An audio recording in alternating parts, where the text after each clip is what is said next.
You ask Tiger to solve. This deals with linear equations with one unknown.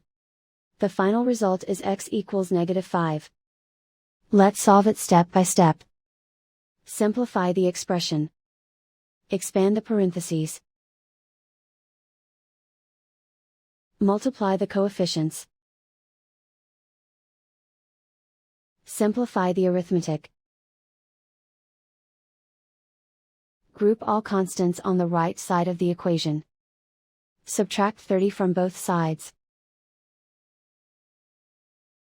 Simplify the arithmetic.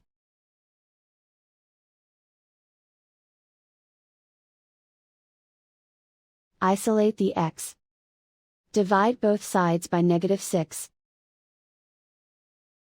Cancel out the negatives. Simplify the fraction. Move the negative sign from the denominator to the numerator. Find the greatest common factor of the numerator and denominator. Factor out and cancel the greatest common factor.